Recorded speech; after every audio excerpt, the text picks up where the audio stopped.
Famille, l'heure est grave, l'heure est très très grave. L'hiver noir dont parlait le capitaine Ibrahim Traoré est déjà à vos portes. Partagez massivement cette information. L'Afrique sera remuée dans ces 2 temps-là. Très bientôt, l'Afrique sera remuée. Je dis à tous les Africains de s'apprêter.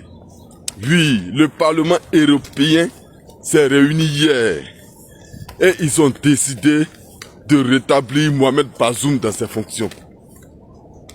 Hey, je vais vous mettre la vidéo, vous allez écouter. Ils veulent rétablir Mohamed Bazoum, l'ancien président du Niger, dans ses fonctions. Vous voyez, ils ont commencé un programme nucléaire. Et ce programme nucléaire-là, ça n'avance plus parce qu'ils ont besoin de l'uranium. Donc, ils veulent forcément rétablir leur allié dans ses fonctions pour pouvoir utiliser l'uranium du Niger gratuitement pour continuer leur programme nucléaire. Famille, écoutez attentivement la vidéo, non? Partagez cette information massivement, s'il vous plaît. Partagez ça au maximum.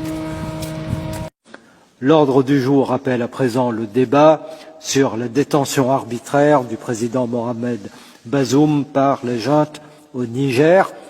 Je donne la parole tout d'abord aux auteurs de la résolution. Pour commencer, Christophe Gomard.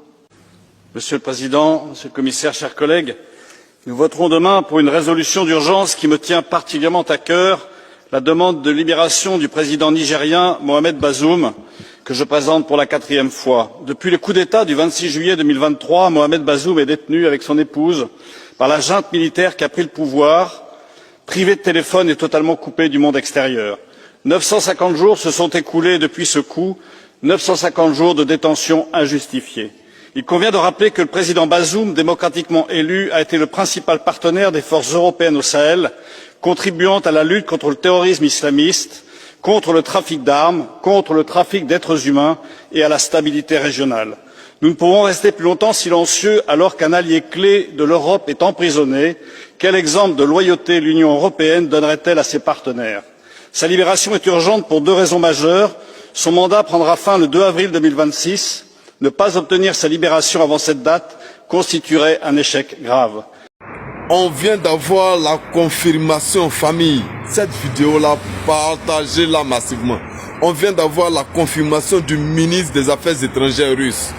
Oui, en réalité, c'est pas Bazoum que les gens veulent réinstaller, mais c'est tout le Sahel qu'ils veulent attaquer.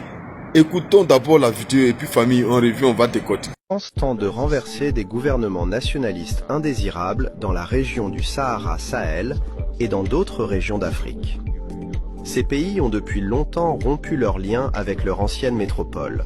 Mais Paris reste inflexible, cherchant à s'appuyer non seulement sur des groupes d'opposition africains, mais aussi sur des groupes terroristes avérés, et comme vous le savez, sur des militants ukrainiens.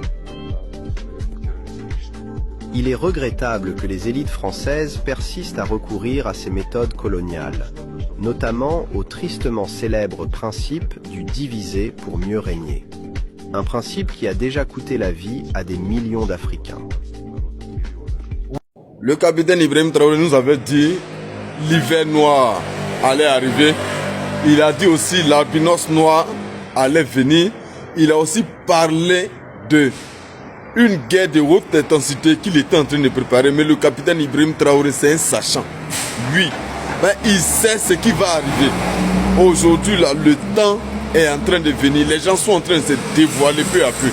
Mais cher peuple africain, le seul problème que nous avons là, le seul problème qui fait que aujourd'hui, les gens se mêlent de notre politique là, nous ne sommes pas unis. Nous ne sommes pas unis. Vous voyez aujourd'hui au Parlement européen, c'est toute l'Europe. C'est toute l'Europe qui décide ensemble de s'attaquer à un pays africain, à des pays africains. C'est-à-dire, les anciennes méthodes de la colonisation, là, ils veulent impliquer ça encore. Famille, restons éveillés. s'il vous plaît, restons unis. Chers peuples africains, vous devez comprendre que les Occidentaux ne sont pas vos alliés. Aucun pays africain n'est allié à l'Occident. Vous êtes leur manœuvre. Si vous ne vous ressaisissez pas, l'Afrique sera toujours en retard. Famille, merci de partager la vidéo.